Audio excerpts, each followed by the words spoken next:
राम कृष्ण हरी जय जय राम कृष्ण हरी. भाव धरुणी या वाचे ज्ञानेश्वरी. ज्ञानेश्वरी वाचायची असेल तर ती भाव धरून वाचा असं संत सांगतात, महंत सांगतात. भाव धरून म्हणजे मनापासून. भाव म्हणजे काय तर भाव म्हणजे उत्साह, प्रेरणा, आनंद, सुख, शक्ती, बरंच काही ज्याच्यातून आनंद भेटतो आणि आपल्या मनामध्ये एक जागृत होते, एक कुठलीतरी व्यवस्था की हे मला मनापासून करायचे. दॅट्स कॉल्ड भाव. मग हा जो आपल्याला मनुष्य जन्म परमेश्वरानं बहाल केलेला आहे, दिलेला आहे, अनंत जन्माचं पुण्य कामी आलेलं आहे. हा सहजासहजी मिळालेला मनुष्य जन्म नाही, हे पहिलं लक्षात घ्या. जन्मोजन्मी आम्ही बहुपुण्य केले तेव्हा आम्हाला हा जन्म भेटलेला आहे.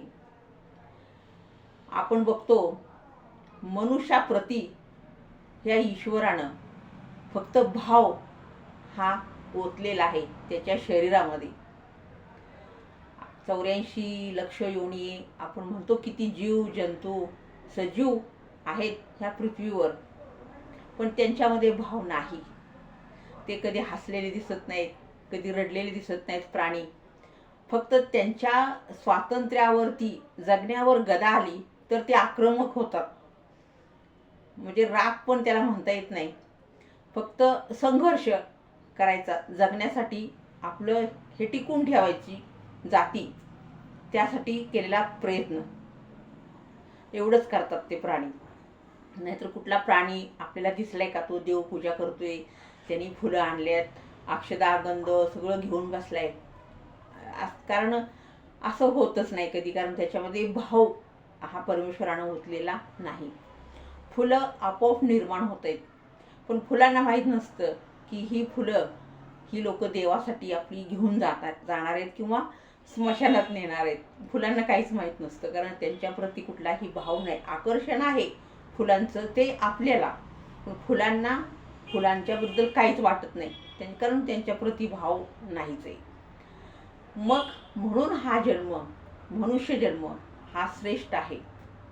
आपण त्याचा पुरेपूर उपयोग करून घेतला पाहिजे. आपण ज्या वेळेला देवाकडे जातो, तो देव कुठल्या धातूचा आहे, मातीचा आहे का, दगडाचा आहे, तांब्याचा आहे, पितळेचा आहे, हे आपण बघायचंच नसतं. कारण देव हा देवच असतो, तो कसाही असू द्या, तो देवच आहे. कारण हे ज्यावेळेला आपल्याला कळतं की हा देवच आहे, त्यावेळेला आपल्याप्रती तो भाव निर्माण झालेला आहे असं समजावं. मग हे गंध, फुलं, अक्षदा, नारळ किंवा ह्या ज्या गोष्टी आपण सामुग्री सगळी गोळा करतो, ही एक वातावरण निर्मिती असते. म्हणजे आपल्या मनामध्ये जो देवाप्रती भाव जागृत झाला पाहिजे यासाठी ही केलेली धूप, अगरबत्ती ही वातावरण निर्मिती असते. आणि मग वातावरण निर्मिती झाल्यावरती मग आपण कॉन्सन्ट्रेशन आपलं होतं आणि आपल्याला असं वाटतं की आता मी पूजेसाठी किंवा पूजेला बसण्यासाठी अगदी सोहळं वगैरे नेसून आता मी लायक झालेलो आहे, माझ्याप्रती म्हणजे भाव निर्माण झालेला आहे आणि मी आता ही पूजाच्या देवाची मनोभावे करू शकतो. म्हणून मनुष्य जन्म हा खूप श्रेष्ठ आहे. आणि सगळ्यात या पाठीमागचं एकच फक्त कारण, परमेश्वरानं हे भाव निर्माण करण्याच्या पाठीमागं एकच कारण आहे की आनंद आणि हसणं, सुख आपण ज्याला म्हणतो. परमेश्वर आपल्याला सांगत असतो जन्म दिल्यावरती की बाबा तुझं ह्या पृथ्वीवरती एवढंच अस्तित्व आहे की तू आनंदी राहा, स्वच्छंदी राहा. प्राण्यांच्या पेक्षा, सजीवांच्या पेक्षा, इतरांपेक्षा तुला मी वेगळा बनवलेला आहे. कारण हा जीवनाचा आनंद घेण्यासाठी मी या पृथ्वीवर तुला पाठवलेला आहे. आणि आपण बघा की ज्या वेळेला आपल्याला मनापासून आनंद होतो, खूप खुश होतो आपण, त्यावेळेला आपण स्वतः आनंदित होतो, आपलं मन आनंदित होतं, त्यावेळेला आपण सगळं विसरून जातो, स्वतःसाठी आपण खुश होतो, हसतो. आणि कधी कधी आपल्याला मग स्वार्थानं किंवा अशा कुठल्याही गोष्टीनं गाठलं की मग थोडंसं 19-20 असं करत आपण राहतो की बाबा हे असं काय केलं पाहिजे, आता कसं केलं पाहिजे, कसं जगलं पाहिजे. आणि मग आपला तो एक प्रकारचा त्रास होतो आणि मग आपण रडतो. म्हणजे तो भाव आपला जागृत होतो. पण परमेश्वरानं आपल्या रडण्यासाठी पाठवलेलंच नाही पृथ्वीवरती, फक्त हसण्यासाठी. आणि ह्या पृथ्वी तलावरती ज्या गोष्टी आहेत त्याचा आनंद तुम्ही घ्या आणि आनंदानं जगा. हा एकच हेतू परमेश्वरानं आपल्याला या पृथ्वीवरती पाठवताना मनामध्ये उदात्त हेतू एकच ठेवलेला आहे.